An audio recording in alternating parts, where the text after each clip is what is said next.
Welcome to the Personal Podcast. I am joined today by Louise Woods, who is Client Services Manager at Femax Consulting. Louise, how many children do you have? I've got 3.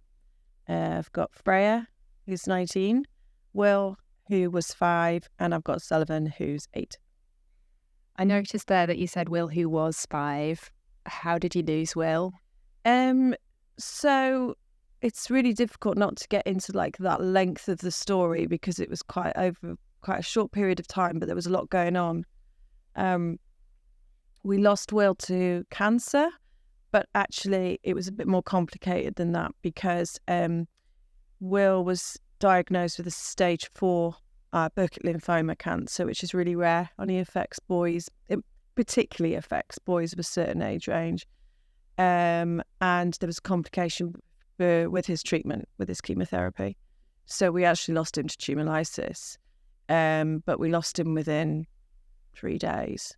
So we found out he had cancer on the Saturday morning and he died on the Tuesday. Oh my goodness. So we were, and I think that that's one of the problems that when Will died was that we, as a family, we were dealing not just with a sudden death, but also he had cancer, but yet he didn't die from cancer in the end. He died from the treatment. So it was really difficult to try and get our head around what we were grieving. I think for me, that was like, well, it was just a massive shock. And we'd been on holiday as well before. So we'd been in Spain, we'd been to the hospital, we'd been to the doctors, and, they said that there was nothing wrong, and they tried to, just alleviate some symptoms and stuff, big tummy and sleepiness and night sweats. When you say it, it's like, well, that could be cancer.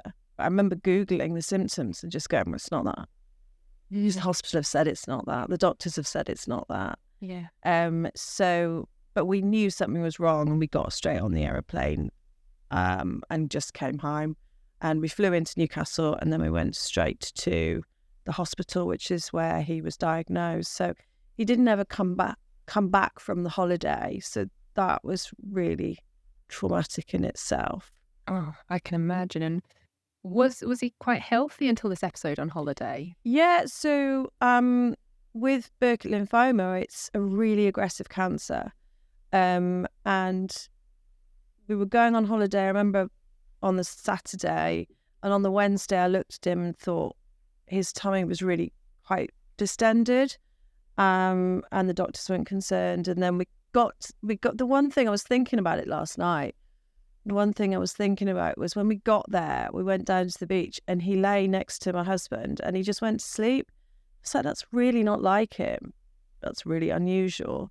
And I think that was one of the first times that we thought he was just had a bug or something. And then, as the holiday got as we went on, it was a 10-day holiday, but as we went through the holiday, we realised, that we needed to get back to the UK. But the Spanish hospital they did what they could. And unfortunately, with Burkitt lymphoma, it's really difficult to identify. So it was very lucky that when we got to Rake Lane, that one of the consultants actually noticed that there was something amiss in his neck. Otherwise, they could have missed it quite easily. Goodness. Yeah. Just sounds so horrendous, especially to be on holiday at the time. It seems so cruel. Yeah. And I think we struggled as a family to go back on holiday because, you sort of remember those looks, and you look at, the looks between you and me and my husband, and, him looking out the window and looking so poorly.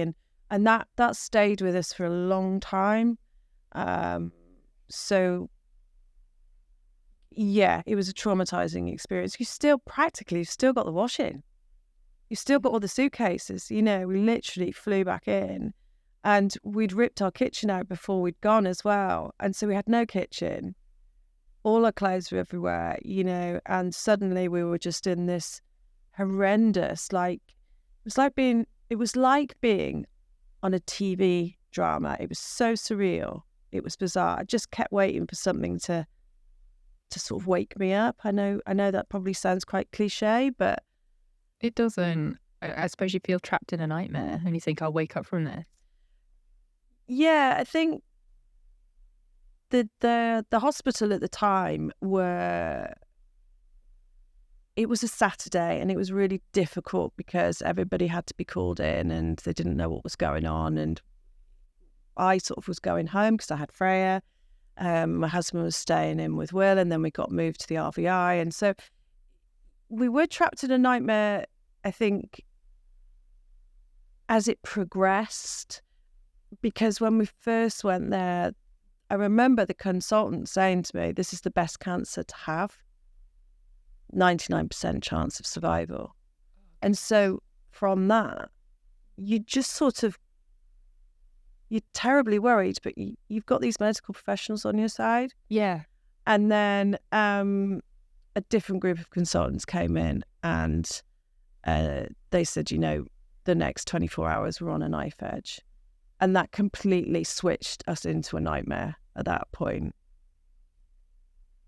Horrific. I mean, can you even describe what those next kind of 48 hours were like?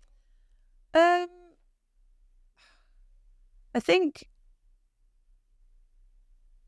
you're almost on in this. Well, for me, I was in this weird type of night. It wasn't a nightmare. It was surreal. So we were offered a house. You stay in some of the accommodation next to the RVI, and you sort of like looking around, and you're in the hospital waiting room, and you're thinking, oh, well, Will's not that bad. And you're walking through oncology, and there's people there, and that talk to the parents, and like, there's only 50% chance for our child, and 75% chance, and our child's been going in for 3 years. And we were like, well, we've got the best cancer we can have. And looking back, absolutely ridiculous. But it was like everything was just swirling around. I didn't quite know where I was or who I was or what was going on, until really the consultant that came in and said to us, this is really serious. Because isn't the first stage of grief denial? Yeah, technically. I mean, Kubler-Ross's stages of grief are, follow a certain pattern for a certain reason. But the science behind that now, and the research behind Kubler-Ross, is that actually, you can go into any stage at any time. So for me, it wasn't denial. It was more than that. It was pure shock. It was adrenaline, and I just couldn't drink, eat anything. All I had was cups of tea and sugar. So I don't even think you got into the stages of grief at that stage, because it was just complete shock, and then it's just overwhelming. Yeah. And when you get the news that unfortunately he's passed away, can you describe that moment, or do words not even come close? Well, we were there when Will died. They tried to resuscitate him. So it's just, it's haunting. And it's something that I've had a lot of therapy for over the years. It's a very private thing, because obviously that was our last moments with Will.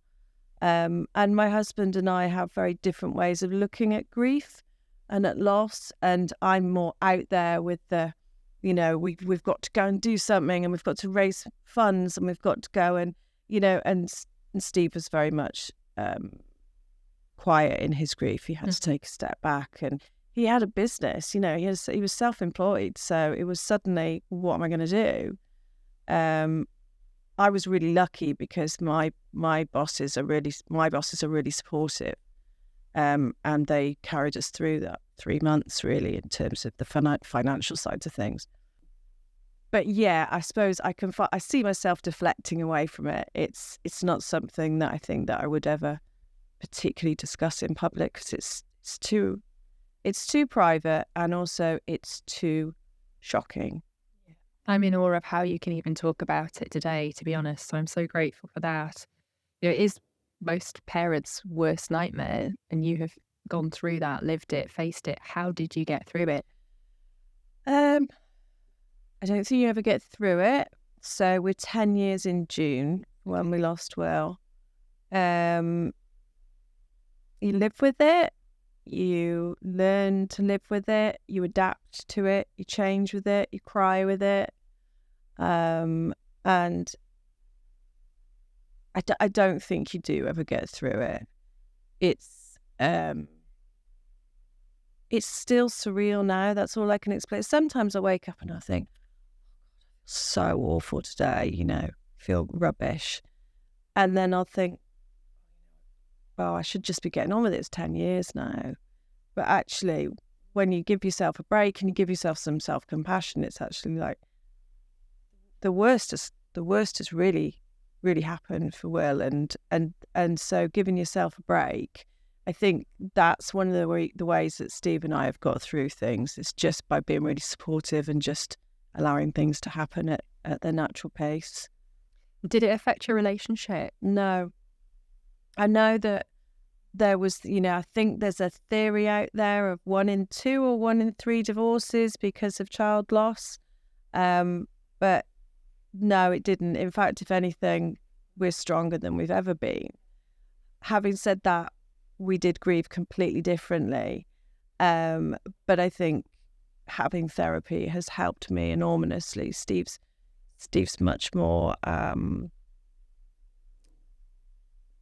practical and pragmatic about things, and also very I think the way in which Steve grieved helped me and vice versa. So I was able to look at things in a more of a community spirit with friends and bringing people in to support us.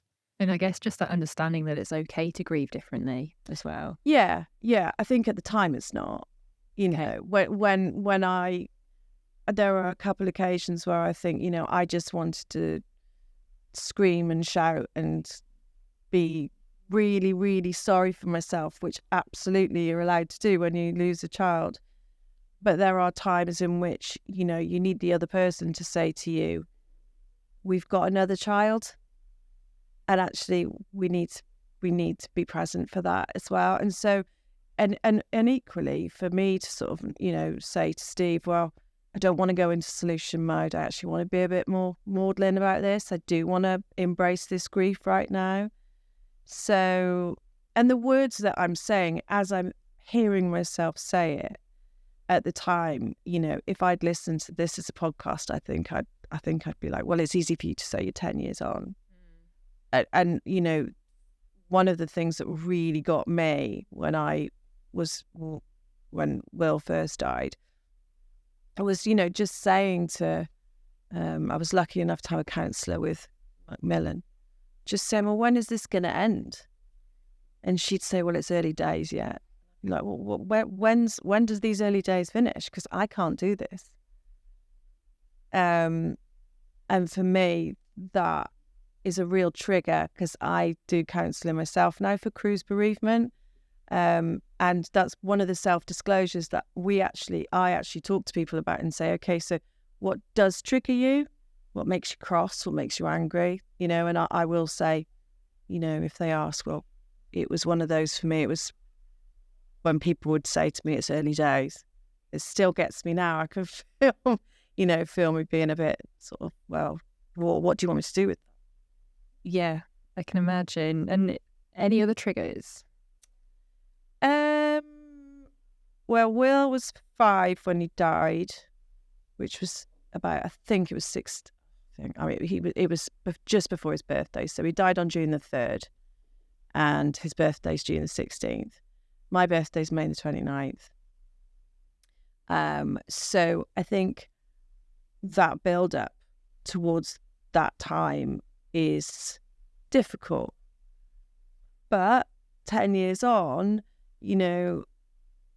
we're in April, we're coming up to May, and I haven't thought about that period of time. I can tell you now, thinking, oh, it's May, I think we were just having that conversation, it's May in a minute, that has sort of gone, oh, that's coming up. But before it wasn't, it was February, Yes. Oh my God, I've got May coming. I've got May and June coming. How am I going to get through that? And actually, so cliche, but you just learn to live with it. Mm-hmm. You have to. You don't have a choice. I think that's one of the things when people say, I don't know how you do it. I don't think I could cope. And as a parent, there's a number of times that I've sort of sat there and thought, well, does that mean your child is more important than mine? Because you couldn't cope? Of course you can cope. You've got to cope. You don't have a choice. Yeah, especially if you have other children, as you mentioned, because they'll be grieving too. Of course, yeah. And how did you help, did you say Freya? Freya. How did you help Freya manage her grief? Freya's 19 now, so for me to talk about her feelings is quite difficult. However, I don't think Freya would mind me saying that we have a big attachment issue between ourselves. It's one of those, where are you going? What are you doing? Texting, ringing. Doesn't mean to say our relationship's absolutely plain sailing, because we're very alike. Mm. But for Freya, we were told that losing a sibling at 9 is really formative. And so when she got to 13, 14, she was likely to experience some trauma, child loss trauma. And I've got such a loving family, a huge family of friends. The community were amazing. My work was amazing. My best friend at work was amazing at the time when he was there. And it's about, and for us, I think we were like, well, she's going to be fine. Of course she's going to be fine. And then suddenly she wasn't. And that's taken a long time for her to get really from being not okay to where she is today, where she's going to Camp America. That's, and she's done that. I guess you had to support her through it, that though, in her journey, and kind of how did you navigate that with her? Steve and I are quite laid back, and we just tried to protect her as much as we could from anything that we thought was harmful for her. COVID was difficult, not to go into that side of things, but COVID was difficult for her because obviously she hadn't just lost her brother in 2014, but suddenly she was a teenager in COVID. So in a way, we could protect her a little bit more because she, when she was in the midst of it, she was still at home. Mm-hmm. But she had some really good friends, and she had some good, again, it was family. Mm-hmm. Family really helps. Yeah, and it sounds like you have a really supportive, loving family, as you said. Yeah. But still, you have to manage the reactions of your friends and family. Yes, you do.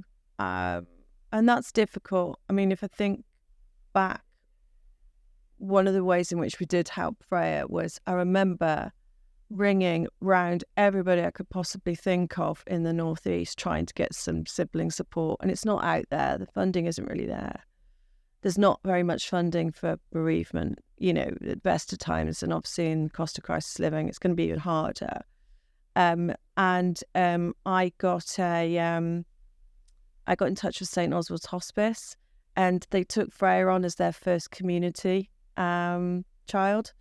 And she used to go along, and they would help her, and she would run fundraising days with them, and she'd go along with the kids, and she became the young ambassador for them. So that was really helpful, because in terms of dealing with Freya's emotions, we could almost say, well, St. Oswald's have said this, and, relay it back to the family. But I've often thought about other people's reactions and how we manage that. And I don't know if I really managed that very well. I think that grief is definitely like an onion, in that you're at the centre of it and you've just got layers and layers and layers, and you start with your core family and then your friends and that. And people are upset for you. They're genuinely upset. But I can only speak from my own experience, but I thought I was going mad when I lost Will, and I don't remember a lot of the early years of life without Will, especially that first year. But then Sully came along. Yes. So then Sully came along. So I found out I was pregnant with Sol about literally a year to the day that Will had died. Okay, right. Yeah. And was it planned? I don't. Will and Sully and Freya are. I don't know if I can answer that, because Sully is such a joy, and I would never want him to think that he wasn't here because Will wasn't here. Yeah. And actually, that's not how I look at it. I think Sully was a bit of a he's a unique baby, a unique child, and I think that it was a unique circumstance that brought him to us. And I'm not religious, but I think a lot of people were very much, Will sent him, and at the time I was talking ridiculous, because you don't get pregnant, you don't want to hear it, and you're still grieving. But I like to think that, Sully is here for a reason, and he's very, very precious to us. That was what I thought, that perhaps Will had sent him, or, maybe it was an element of Will's soul. I don't know. I don't think so, because Sully is the absolute opposite to Will. So, and again, the opposite to Freya. So they're all completely different in their own mix. And, Sully will always ask me, who's your favourite? I haven't got a favourite. I mean, pregnancy is hard enough at the best of times. How did you manage pregnancy and grief? Well, I was 42, I think. Again, sorry, my memory and dates of that time. That's okay. Completely. I was 42, so I had Sol when I was 43. Again, I couldn't have done it without the support of my family. But equally, I couldn't have done it without the support of work, if I'm completely honest, because they allowed me to have whatever time I needed. And so, and still now, and I think it's really important when I think about people that lose children or going through cancer journeys with their children, the element of having support from work is so important. Because if you wake up one day and think, I can't do this, and you have someone that says, it's okay, goes back to bed, that's that's the best support you can possibly have. When you're self-employed, as you know, like my husband is, you have to keep going. Mm-hmm. You've got to. You haven't got a choice. And I think that, managing pregnancy and grief, if I'm honest, I don't know, because I don't really remember it. I remember my life was brought back into play when Sully was born. Okay. I had to be present. But for 2 years, the first 2 years, I can't really remember anything. And do you think that Sully almost helped heal some of the grief? Yeah, without a shadow of a doubt. I remember Steve always saying, at the funeral, that we would always be a family of 4. And now we're not, we're a family of 5. Mm-hmm. So, yes, Sully is a massive healer, but Freya is too. Yeah. And we have a good life. We have a fun life. We laugh a lot. And would you say you're happy? Yeah, definitely. Yeah. I remember when Will died, ringing up a friend who had lost her son. And it was, in fact, I think she was the first person I rang, and saying to her, will I ever laugh again? She's like, yeah, you will. Not yet, but you will. And actually, my family's got a really dark sense of humour, so we laughed a lot more than we probably should have done. However, I can genuinely say I am happy. Yeah. But I hold Will with me in that. And again, I'm one of the lucky ones. I have got an immensely supportive family, friends, community, work, not necessarily in that order. They're just, they hold it all together for me. And do you ever fear, having gone through such a traumatic experience, fear that you will lose another child? No, it's not something that, wow, no. You're always fearful you're going to lose your loved one. That's true. Doesn't matter whether they're your children or your husband or your parents or your sister or your brother. True. And so you're always fearful. However, Steve and I are very grounded in that we can't wrap them up. And Sully's probably the most independent out of all three of them, and has free reign to do quite a lot more than the others because he's the third child and I'm 50 and Steve's 51, and we've got the energy to really fight with that. He'll go off down to the shop. And so I think you have to be really careful when you lose a child, not to put your own insecurities and emotions onto them. They've already got it rough. Yeah, good point. And you mentioned your age. Yes. And obviously you were younger when you had Freya. What are the pros and cons of being an older mother? I've been an older mother. That's a really tricky question. I'm an older mother too, if that makes you feel. Are you? Yes. So I'll be, you said you're 50 at the school gate. Yeah. That'll be the same for me as well, down the line. So the pros are that you stay young, definitely. My husband and I have both started football because Sully's obsessed with football. So we both joined teams to be able to learn a little bit more about what he's actually feeling on the pitch and get involved and not be that old 50-year-old parent. And you get to do all the fun things. You still get to do all those, those. When they're little, they bring so much joy. Even when they're little monsters, they do bring that joy. But I think the downside is that we're exhausted. Yes, we're absolutely exhausted. Yes. And so Freya is independent now. She's 19. She still lives at home, but I don't think she will be for much longer. And she's going off and starting her own experiences. And the young mums at school, I've got a great group of friends at the school gates who are 10. Some of them are 14 years younger than me. And, they tease me a lot about it. But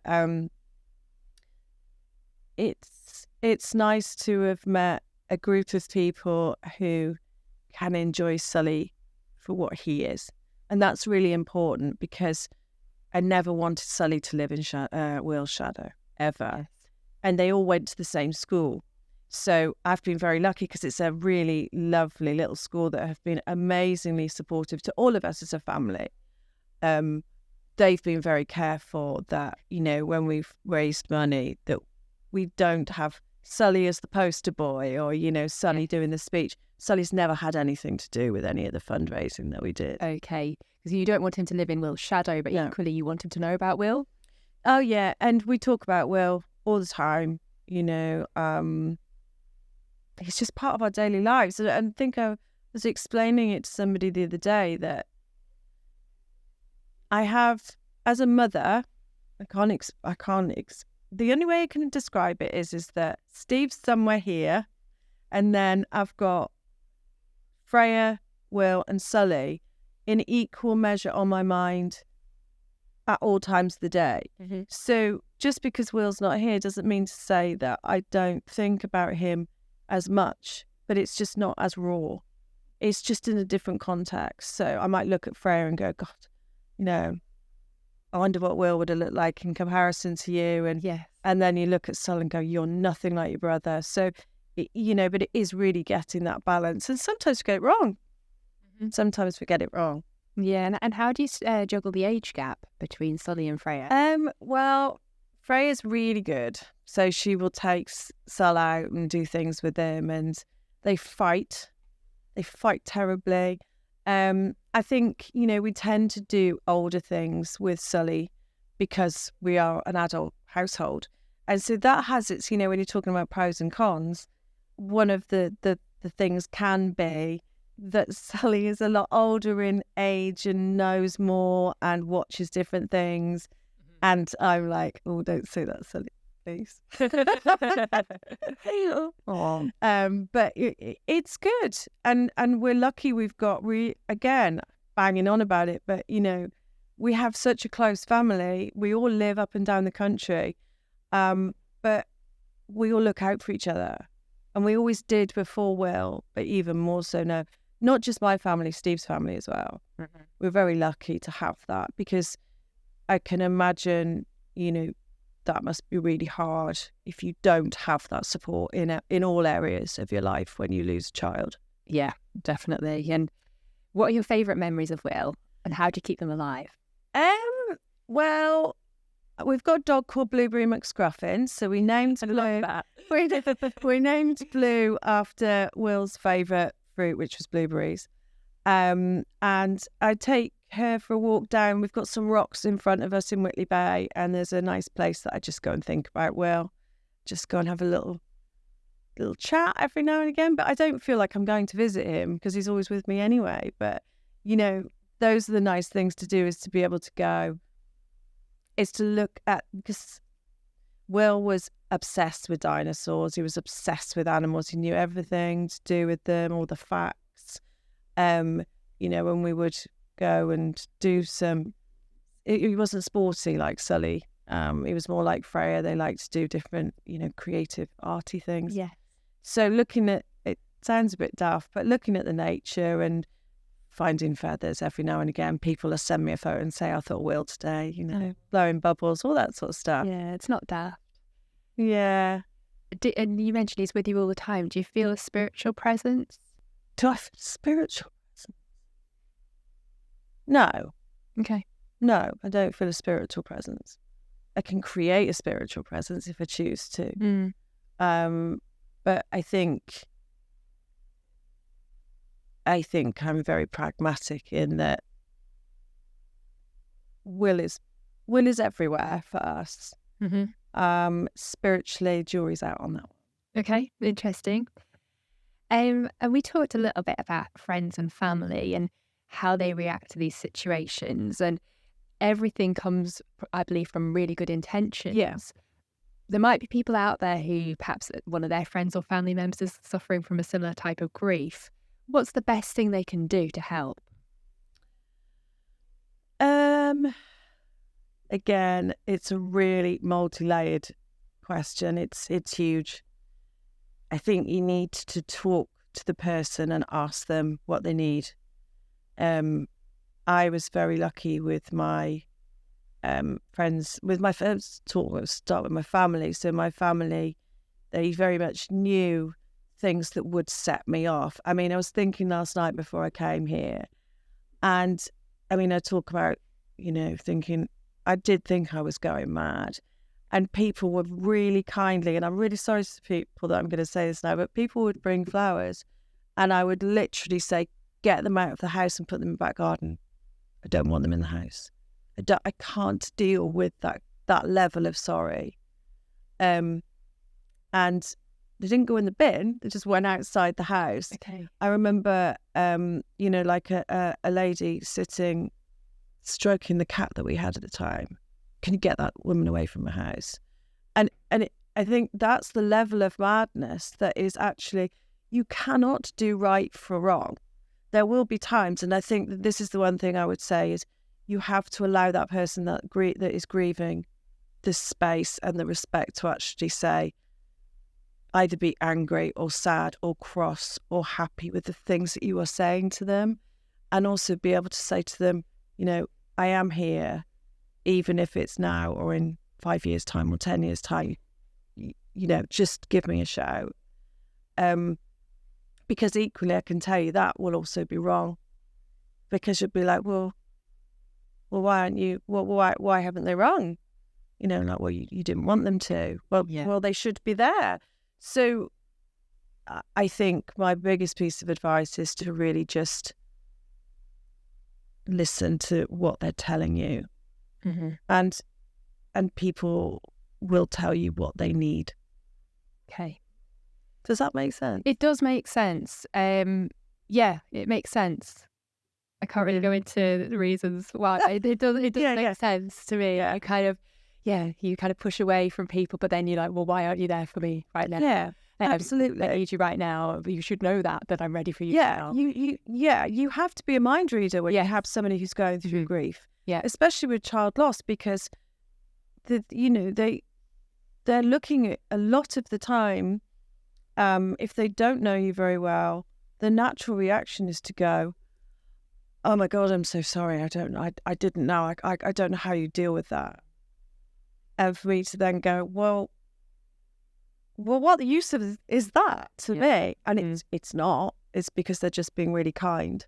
Yeah, I know, but you don't really think about that. But when you're putting your empathy onto them, you've got that to manage as well. Absolutely. Yeah, you have. And you know, we discussed obviously about being at work and being in a situation where you are grieving, or in a situation that is painful and raw for you, is that you need to be able to take the time away and say, that is actually triggering me and stressing me out massively at the moment. I can't actually deal with that. And being able to say, I can't work with that client right now because they've got a child who's 5 that's having a great, I can't deal with that. It doesn't mean to say I don't like the client. It just means I need to step away from that work for a little bit. And I think one of the things I would say is don't be offended if they step away from you for a while, because it's not you. Yes, it's them and the situation. It's too raw. And you know what? Sometimes they might have that relationship might never come back.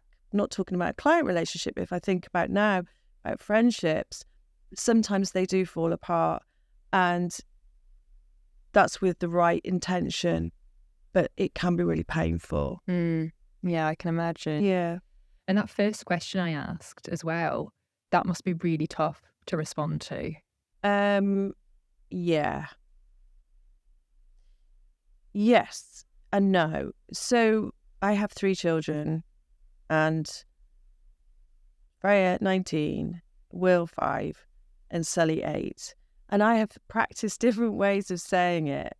And sometimes people don't say anything because they don't recognise, and actually I don't go into it. I don't need to go into it. And then other times they'll say, "Oh, so how does that work? And where did they go to school?" Because the cogs are whirring. And then a lot of the time now, as we come up to the 10 years, is I just say, I've got 3 children, 2 are with me, Will sadly died. And then that creates a problem, because then people go, "Oh my God, I'm so sorry." And then I go, "It's okay." Yeah. And it's not okay. But I want you to feel better about it, because I'm not the sort of person that goes, "Well, yeah, it's terrible, isn't it? Let's just sit and talk about that."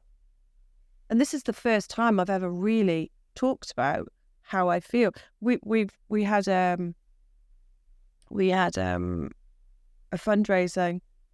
We have a fundraising charity called a partnership called the Goodwill Cause that we started when Will died. And I can't remember where I'm going with this. In terms of managing that question about how many... Yes. In terms of managing that question, I've completely gone off the board. So in terms of when they say they're so sorry that you've lost a child, then you're managing their sorrow for you almost. Or if you can't remember, tell us about the charity. It's okay, don't worry. I can't imagine how hard it must be to speak about it. No, I've got my stream of thought now. So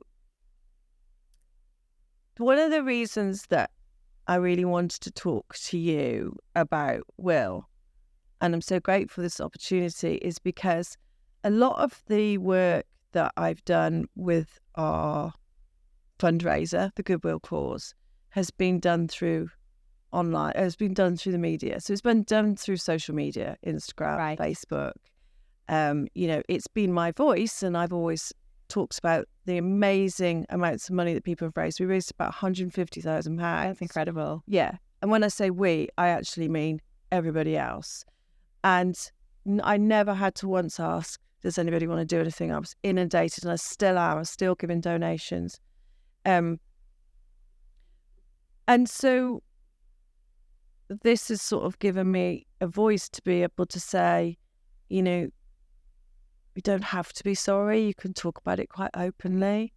And actually, this is a really big exposure for me. This is frightening because I'm really putting my emotions out there. And I think that that's one of the reasons, to go back to when people say, I'm so sorry, that it's nice to be able to say sometimes, do you know what? It was really traumatic. It was a really traumatic time, and it continues to be in different ways. But you don't want to go into that when you're just having coffee with someone, or you go, I haven't done networking for 10 years because I didn't want anyone to ask me. Yeah. And again, there's that stigma around death and grief, particularly in young people as well. And because we don't talk about it, people don't know what to say. Again, I'm not saying this is the right thing, but imagine if we reframed that. And I'm not saying this is the right thing, and it'd probably be even a worse thing to say, but, how amazing that you had 5 years of his life, but, Yeah, and that I think that's really interesting, because we were so lucky to have Will in our lives for 5 years, and our outlook shifted. We have a very different outlook on life now. We are positive. We are grateful for more things. Don't get me wrong. There are days where I don't feel like getting out of bed, or I don't feel like doing X, Y. I remove myself from a social situation, or it's tough. But we did have Will for 5 years, and it changed our life. It changed our aspects and our views on everything.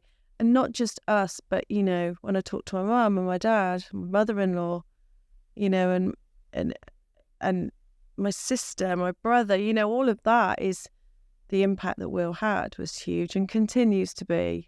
Yeah, I'm glad to hear it continues to be. Yeah, definitely. I read in a book a while ago, I think I've mentioned it before, but you only really die when someone stops mentioning your name. Yes, I've heard that. Yeah.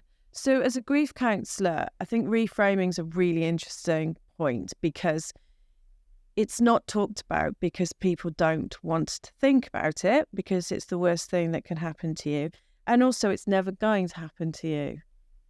You don't think it's ever going to happen to you until it does. Yeah. And so, luckily, and what this was the other thing that really used to bug my husband, was when people would say to him, oh, well, it's not the natural order.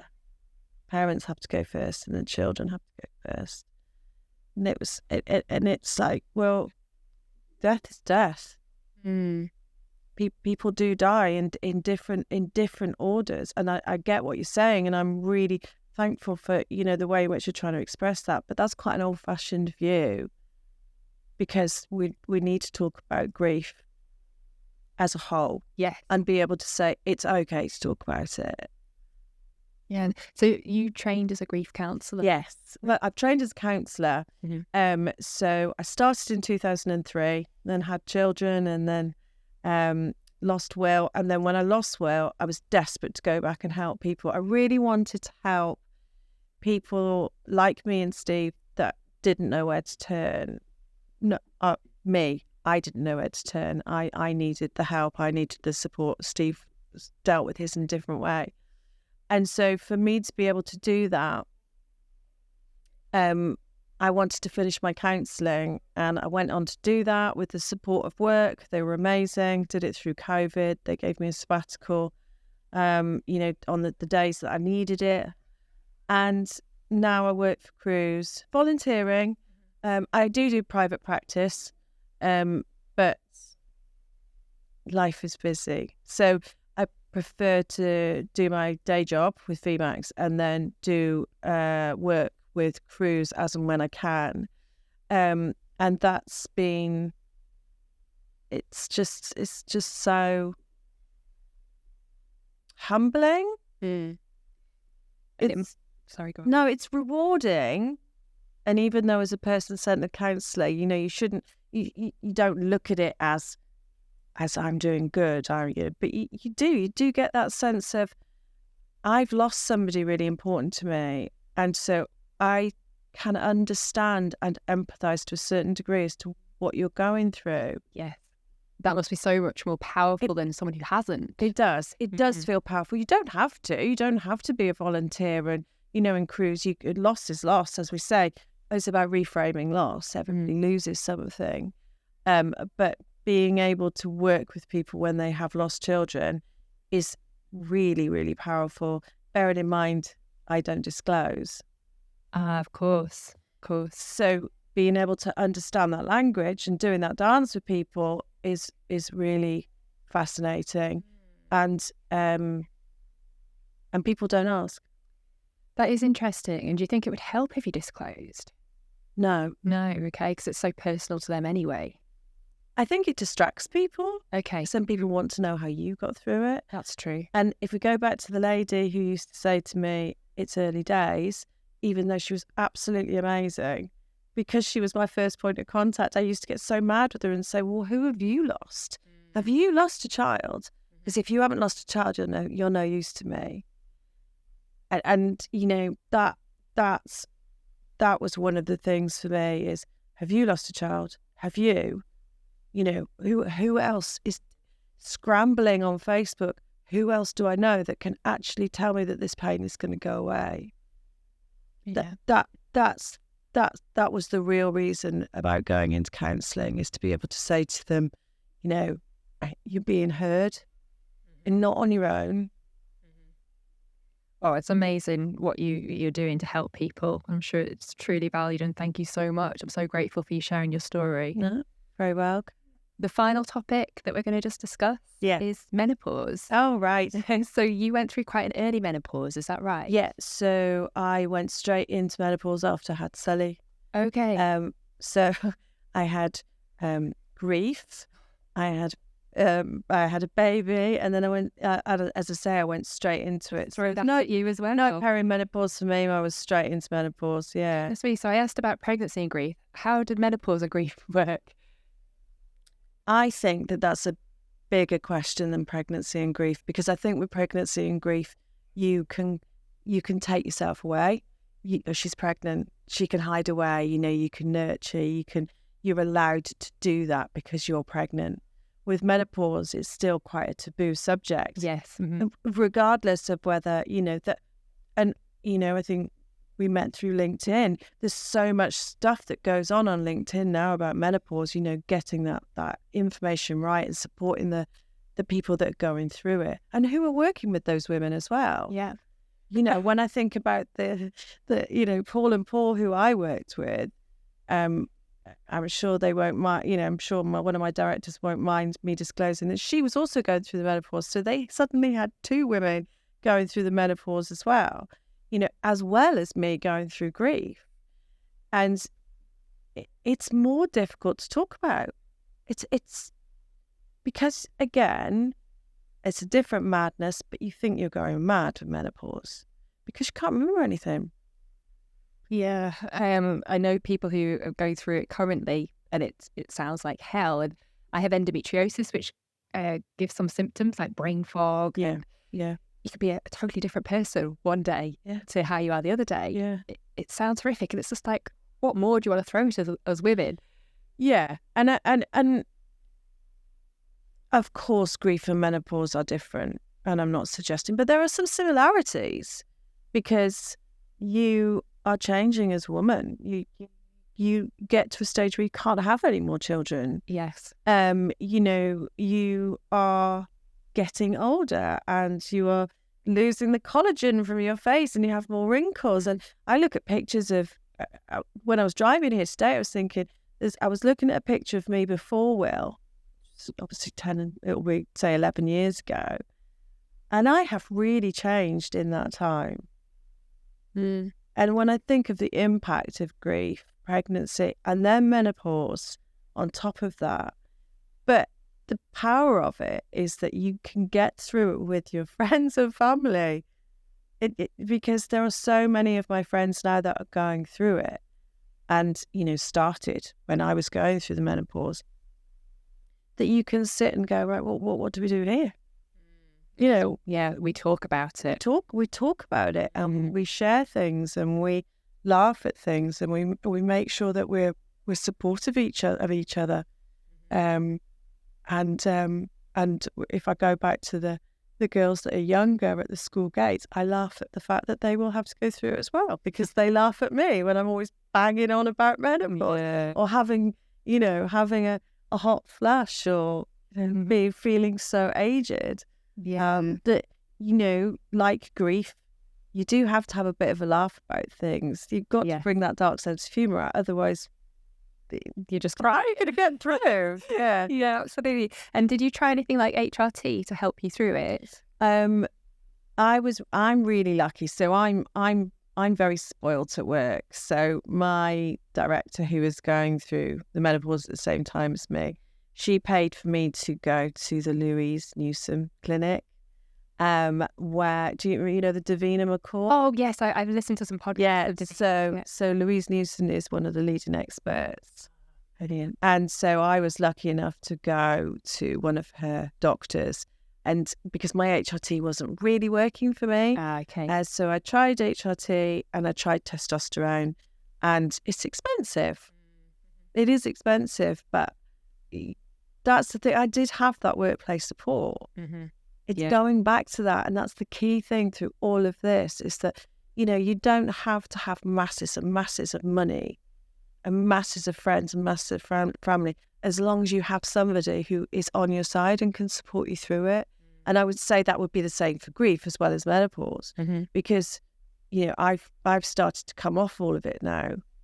I can feel the hot flushes creeping back in, so I don't think I'm through it. Oh, that was the question. Yeah, I definitely don't think I'm through it. But I think it's a mindset as well, and I think Sully keeps me a lot younger than possibly I would have been if I didn't have him. Absolutely. And any advice for anyone who thinks they're starting to go through an early menopause? Go and see a GP. There's so many things out there now about perimenopause and HRT, and actually that cognitively it can be really supportive to get on it as soon as possible, because I think that there's that stigma of, I'm just starting. Well, get on what you can now so that you don't have to experience those symptoms, because it takes a long time to come through them, even with HRT. It takes a while to work. Right. And what were the really early symptoms that you experienced? Couldn't remember anything at all. Really tired. And again, just a feeling of not being myself. Couldn't put my finger on what it was, but a different sense of loss, I think. Yes. That, well, why can't I do the things that I can do? So, if you asked me earlier what I did, so as a client service manager, as a client services, I need to know everybody's name. I need to know who. So if my bosses say to me, was that person, 5 years ago we worked with, I was on it. I could tell you everything down to what their family, I was starting to say, I don't know what you're talking about. Yeah. I don't know what you mean. What? And even to the point where they would actually say the client's company, I go, no. Scary. It's really scary. I thought I was getting early onset dementia at one point, and it was one of an event I'd put on, and there was people coming into the room, and I recognised them, but I just couldn't place the name. I couldn't find the name, and it was just like, my goodness, this is worrying. And then, later on in the month, with it being endometriosis rather than menopause, right, I would, well, hopefully, I'm probably approaching the perimenopause. I would later, if it had been a couple of weeks later, that event, I would have been able to remember everyone and really sharp, but just because of the stage I was at. Yeah. I think that the word sharp is really important. I don't think we are. I think menopause, we do lose our sharpness. Yeah. And we're all things to all people, and I think that, and a lot of fathers are these days as well. But for me, my skill was being able to keep all these plates so I could juggle anything. That was my skill. That's what I did. I can't play the piano, but I could keep it all going. And then suddenly I couldn't. And kind of lose your identity a little. Yeah. And you take a step back from things and then you start to get a little bit more anxious. And I think you asked me what was one of the symptoms. Social anxiety was a big one for me. Interesting, yeah. Because I've suffered from depression in my life. And obviously I've suffered from grief, which is different to depression. But this anxiety, I was like saying to my sister, I don't know what this is. What is this? Because it was just all around my chest and my throat. And I would look at people and I just couldn't get the words out.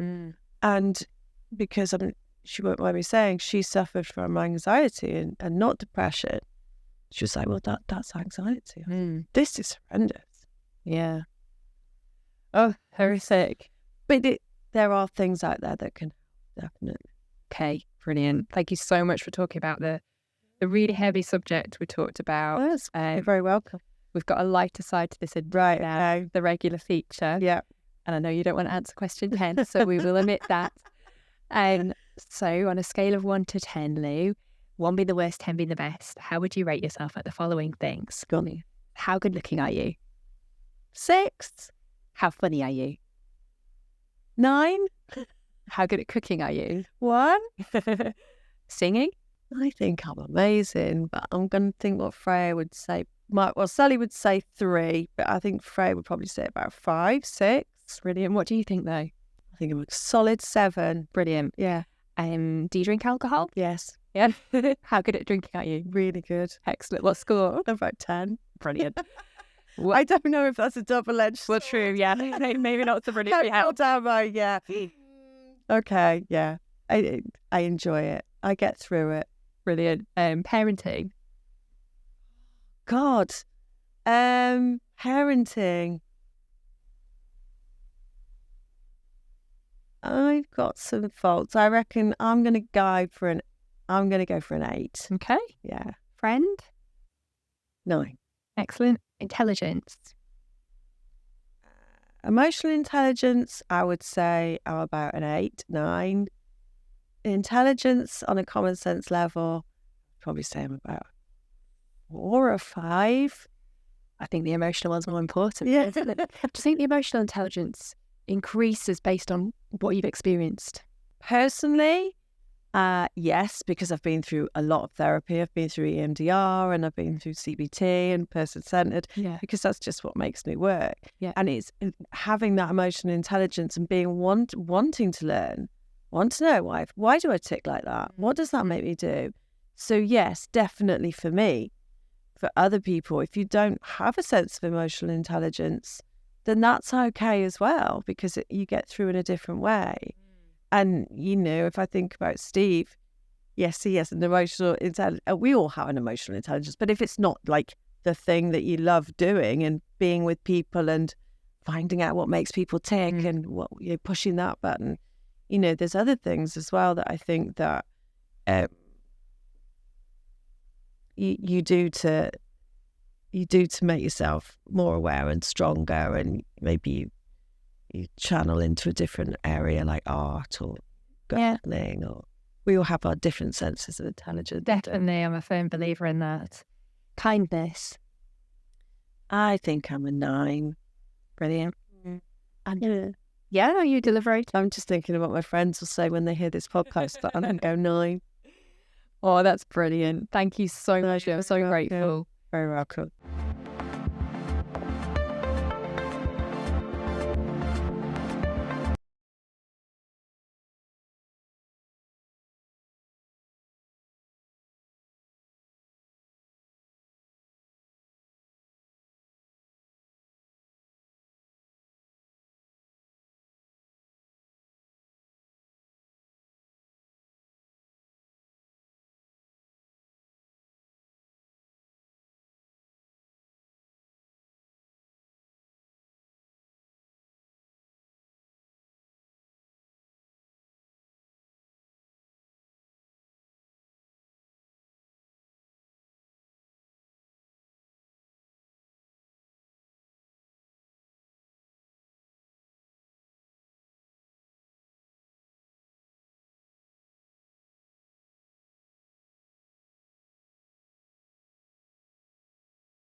They should be.